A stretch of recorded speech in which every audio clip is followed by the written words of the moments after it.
పవన్ కళ్యాణ్ అభిమానులు భయ్య ఇలాంటి ఎర్ర కండువా వేసుకొని వచ్చారు. థియేటర్లో రచ్చరచ్చే.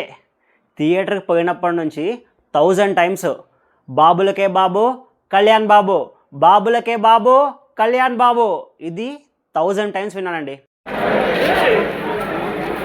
ఇప్పుడు నేను చూపించిన పేపర్స్ వీడియోలో అది జస్ట్ స్క్రీన్ ముందర మాత్రమే అండి. చాలామంది వచ్చి డ్యాన్స్ చేస్తున్నారు, స్క్రీన్ ఎక్కుతున్నారు. సో వద్దు అంటే మళ్ళీ వెనక్కి వెళ్ళిపోయారు. సో ఆ 1-2 మినిట్స్ గ్యాప్లో అవన్నీ చల్లారనమాట. సో అలాగా వాళ్ళ చైర్స్ రోలో మళ్ళీ మనం నడిచెళ్ళే దారిలో మొత్తం పేపర్సే అండి.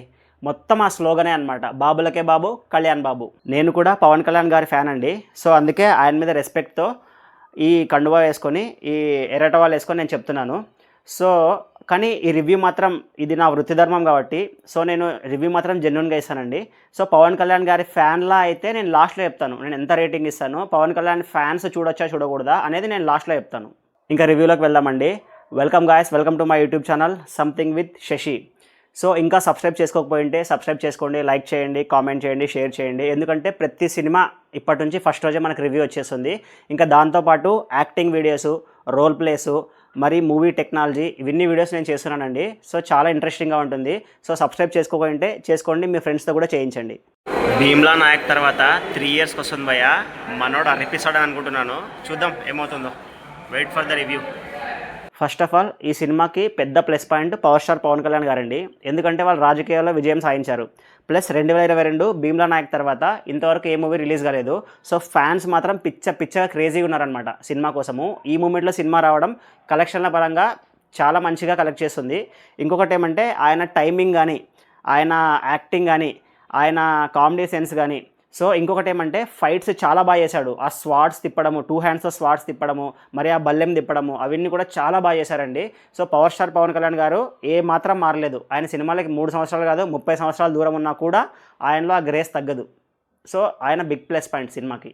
ఇంకా సెకండ్ బిగ్గెస్ట్ పాజిటివ్ థింగ్ అండి, మన కీరవాణి గారి మ్యూజిక్, ఆయన బీజిఎం, ఆయన సాంగ్స్ ఎక్సలెంట్ అండి. నేను యావరేజ్ అని కూడా చెప్పను, చాలా ఎక్సలెంట్గా ఉంది. ఆయన బాహుబలి అలాంటి సినిమాలకి మ్యూజిక్ ఇచ్చారు. ఈ మ్యూజిక్ వాటితో కంపేర్ లేకుండా చాలా యూనిక్గా ఇచ్చారనమాట. చాలా క్లీన్గా రిచ్గా ఉంటుంది ఆయన బీజిఎం కానీ సాంగ్స్ కానీ. ఇది ఒక బిగ్ ప్లస్ పాయింట్ సినిమాకి. మూవీలో ఇంకొక హైలైట్ అండి, పవన్ కళ్యాణ్ గారి సిగ్నేచర్ సాంగ్. సిగ్నేచర్ సాంగ్ అంటే ఇప్పుడు మన జానీ మూవీలో ఉంటుంది ఒక సాంగ్, నువ్వు జారా తాగితే కానీ రన్నో నువ్వు సచ్చి ఊకుంటావు రన్నా. అలాగే మన బ్రహ్మానందమ్మ గారి మీద కూడా ఒక పాట ఉంటుందన్నమాట, పంజానో ఏదో మూవీలో, భూమికి జానెడు ఈ భూలోక వీరుడు అని ఒక సాంగ్ ఉంటుంది. అలాగే మన అత్తారింటికి దారేల్లో కూడా కాటమరాయుడా కదిరి నరసింహుడా. మీకు తెలుసు ఆ పాటలన్నీ ఎంత యూనిక్గా, దాంట్లో ఎస్పెషల్లీ పవన్ కళ్యాణ్ గారి మ్యానరిజం చూపిస్తారనమాట. సో అలాంటిది ఈ సినిమాలో ఒక సాంగ్ ఉంది, అది వచ్చేసి మాట వినాలి గురుడా మాట వినాలి, వీరమ్మల్లో చెప్పిన మాట వినాలి. సో ఇలా ఉంటుందన్నమాట, చాలా బాగుంటుంది. పవన్ కళ్యాణ్ గారి సిగ్నేచర్ అయితే కనిపించింది ఆ సాంగ్లో. అది కూడా సినిమాకు ఒక హైలైట్. సినిమాలో హై ఇచ్చే మూమెంట్లు స్టార్టింగ్ నుంచి ఎండింగ్ వరకు ఉంటాయండి, కానీ అవి ఫ్యాన్స్కి నచ్చుతాయి, బయట వాళ్ళకి నార్మల్గా అనిపిస్తుంది. కానీ 2 చోట్ల మాత్రం చాలా బాగుంటుంది అనమాట. ఒకటి ప్రెగ్నెంట్ ఉమెన్తో మొగల్స్ ఫైట్ ఒకటి ఇష్యూ వస్తుంది.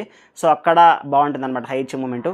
ఇంకొకటి పవన్ కళ్యాణ్ గారు ఉల్ఫ్తో కమ్యూనికేట్ అవుతాడనమాట. మనకి ఓవర్గా అనిపించవచ్చు, కానీ దానికి రీజన్ చెప్తాడు డైరెక్టర్ గారు. సో సాటిస్ఫైయింగ్గా ఉంటుంది ఆ మూమెంట్. ఆ 2 మూమెంట్లు మాత్రం చాలా హై ఇస్తాయి.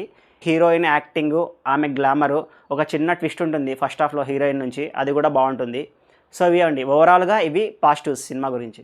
ఐటెం సాంగ్ అండి, ఐటెం సాంగ్ మర్చిపోయాను, హీరోయిన్తోనే ఉంటుంది. సో అది కూడా చాలా బాగుంటుంది. ఈ మధ్య హీరోయిన్నే ఐటెం సాంగ్స్ వాడేస్తున్నారు, మరి బడ్జెట్ మిగల్చాలనో ఏమో తెలియదు. జూనియర్ మూవీలో కూడా అంతే. సో ఇప్పుడు నెగిటివ్స్ డిస్కస్ చేద్దామండి. నేను స్టార్టింగ్లో టెక్నికల్ థింగ్స్ ఎందుకు మాట్లాడలేదంటే అవి నెగిటివ్స్ అనమాట.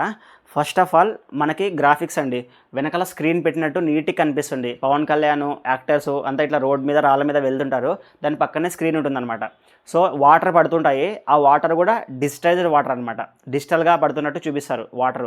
ఇంకొకటి ఏమంటే మన కన్నప్ప కంటే బెటరే. కన్నప్పలో అయితే స్క్రీన్కి అతుక్కొని ఉంటాయి, వాటర్ కిందకి రావన్నమాట, అతుక్కొని ఉంటాయి. అంత బ్లేమ్ చేశారు, అంత ఎరిపప్పలు అనుకున్నారు మన ఆడియన్స్ని కన్నప్ప మూవీ వాళ్ళు. కనీసం దీంట్లో వాటర్నన్నా డిజిటైజ్ చేశారు.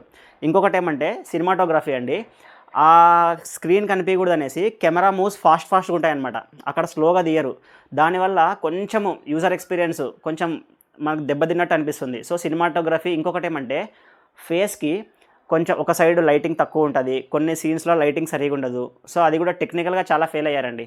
మూవీ మాత్రం టెక్నికల్గా డిజాస్టర్ అనే చెప్పాలి. ఇంకొన్ని నెగిటివ్స్ ఉన్నాయండి సినిమాలో, చాలా మూవీస్ నుంచి కాపీ కొట్టారండి. ఫస్ట్ హాఫ్లో పవన్ కళ్యాణ్ గారు తప్పించుకుంటారు. అది pirates of the Caribbean Johnny Depp గారిది హాలీవుడ్ మూవీ. అందులో తప్పించుకుంటారనమాట. మీకు మూవీ నేమ్ పక్కన ఇస్తున్నాను. సో ఇందులో చూడండి అనమాట. సేమ్ అలాగే ఎస్కేప్ అవుతాడు ఇందులో కూడా. ఇంకొకటి ఏమంటే బాహుబలిలో లాగా ఇప్పుడు ప్రభాస్కి అన్ని యారోస్ వస్తుంటాయి, తను కత్తితో ఇలా ఇలా కొట్టి పడేస్తుంటాడు. సేమ్ ఇందులో పవన్ కళ్యాణ్ గారు బల్లెం తీసుకొని స్టాప్ చేస్తుంటాడు అనమాట వాటన్నిటిని. సో అదొకటి కాపీ కొట్టారు. ఇంకా 3 యారోస్ ఒకటేసారి వేస్తారు కదా, అది కాపీ కొట్టారు. ఇంకా లాస్ట్లో అయితే మనకి ఆర్ఆర్ఆర్లో రామ్ చరణ్ గారు ఎన్టీఆర్ గారు షేక్ హ్యాండ్ ఇచ్చుకుంటారు బ్రిడ్జ్ కింద. సో సేమ్ అదే షేక్ హ్యాండే ఇక్కడ హీరో విలన్ ఇచ్చుకుంటారు ఈ సినిమాలో. మొత్తం కాపీ పేస్ట్ అండి. అది ఆ సినిమాలో హై ఇస్తాయి, మళ్ళీ మళ్ళీ చూస్తే మనకి ఎట్లా హై ఇస్తాయండి? డైరెక్టర్ ఆ చిన్న సెన్స్ ఆలోచించాలి కదా. సో ఇది బిగ్గెస్ట్ మిస్టేక్ అండి. ఎప్పుడు కాపీ కొట్టకూడదు. కాపీ కొట్టినా కూడా ఏదో ఒక థింగ్ 2 థింగ్స్ కొంచెం మార్చాలి దాన్ని. ఎగ్జాక్ట్ కాపీ దించి హై తీసుకోండి అంటే ఎలా తీసుకుంటారు జనాలు? ఇంకొక బిగ్గెస్ట్ నెగిటివ్ అండి, బాబీ డియోల్ గారు యానిమల్లో ఆయన రోల్ ఎలా ఉంటుంది? ఎక్సలెంట్గా ఉంటుంది. ఎంత పొటెన్షియల్ ఉన్న యాక్టర్. అలాంటి యాక్టర్కి ఇందులో ఔరంగజేబు ఆయన క్యారెక్టర్ ఏం లేదండి. ఇలా పెట్టుకుంటాడు, నడిచొస్తాడు, క్యా హువా, మొఘల్ సామ్రాజ్యాన్ని ఎవరు ఎదిరించారు, పట్టుకోండి, వీరమల్లుని పట్టుకోండి. సినిమా స్టార్టింగ్ నుంచి ఎండింగ్ వరకు ఇదే ఉంటుంది. ఒకటే ఎక్స్ప్రెషనే, ఇట్లా ఫేస్ పెట్టుకొని ఉంటాడు అంతే. ఒక డైలాగ్ చెప్తాడు, ఏముండదండి. ఆయన అసలు బాబీ డియోల్ గారిని చాలా ఘోరంగా వాడినారు ఈ మూవీలో. ఇలాంటి క్యారెక్టర్ చేస్తే ఆయనకి మళ్ళీ ఆపర్చునిటీస్ రావడం కష్టమైపోతుంది. ఆల్మోస్ట్ 10 years ఆయన చాలా కష్టాలు పడి మరీ యానిమల్లో రీఎంట్రీ ఇచ్చారు. సో ఇలాంటి క్యారెక్టర్స్ ఆయన ఒప్పుకోకూడదు. అసలు ఆయన క్యారెక్టర్ ఏం లేదు మూవీలో. ఇంకొక చిన్న నెగిటివ్ అండి, సినిమా స్టార్టింగ్ నుంచి ఎండింగ్ వరకు వాయిస్ అనేది బేసిక్గా ఉంటుంది అందరి క్యారెక్టర్స్వి. సో కొంచెం క్లారిటీగా ఉండదు. ఆ మిక్సింగ్ కొంచెం బాగా చేసి ఉండాలి అనిపిస్తుంది. మరి నేను పోయిన థియేటర్ బాగాలేదో లేకపోతే వాళ్ళ మిక్సింగ్ సరిగ్గా చేయలేదో కానీ జూనియర్ మూవీకి వెళ్ళాను, అలా ఏం లేదు, చాలా బాగుంది క్లారిటీ. ఇందులో మాత్రం వాయిస్ కొంచెము బేసిక్గా ఉంది అందరి వాయిస్. ఇప్పుడు రేటింగ్ అండి, ఫైనల్గా యాజ్ ఎ జెన్యూన్ రివ్యూవర్గా ఈ మూవీకి నేను ఇచ్చే రేటింగ్ 2.2 అండి. ఇప్పుడు నేను చెప్తున్నా కదా, ఒక పవర్ స్టార్ పవన్ కళ్యాణ్ అభిమానిలాగా ఈ మూవీకి రేటింగ్ ఇవ్వాలంటే నేను 2.8 ఇస్తాను అండి. ఎందుకంటే పవర్ స్టార్ పవన్ కళ్యాణ్ గారి ఫ్యాన్స్ అనుకోండి, ఆయన కనిపిస్తే చాలు, ఆయన ఒక డైలాగ్ చెప్తే చాలు, ఆ గ్రాఫిక్స్ అవి టెక్నికల్ థింగ్స్ ఏం పట్టించుకోరనమాట. సో ఆయన యాక్టింగే చూస్తారు కాబట్టి ఆయన యాక్టింగ్కి 100కి 100 మార్కులు వేయచ్చు. So power star Pawan Kalyan ఫ్యాన్గా 2.8, జెన్యూన్ రివ్యూవర్గా 2.2. ప్రతి మూవీ రివ్యూలో నేను కొన్ని సజెషన్స్ ఇస్తానండి. ఈ మూవీలో అయితే పవర్ స్టార్ పవన్ కళ్యాణ్ గారికి నేను సజెషన్ ఇస్తున్నా. ఎందుకంటే వారు ఇప్పుడు డిప్యూటీ సీఎం హోదాలో ఉన్నారు. సో అబ్రాడ్ వెళ్ళి బయట దేశాలు వెళ్ళి వాళ్ళు తీయలేరు కాబట్టి ఇక్కడే ఉండి తీసేలాగా గ్రాఫిక్స్ లేని కథలు వాళ్ళు తీసుకోవాలి. ఇప్పుడు గ్రాఫిక్స్ లేని కథలు అంటే ఇప్పుడు అత్తారింటికి దారేది, పెద్ద గ్రాఫిక్స్ ఏం అవసరం లేదు. షాపింగ్ మాల్లో, ఇంట్లో, ఒక బంగ్లాలో షూట్ చేయొచ్చు అనమాట.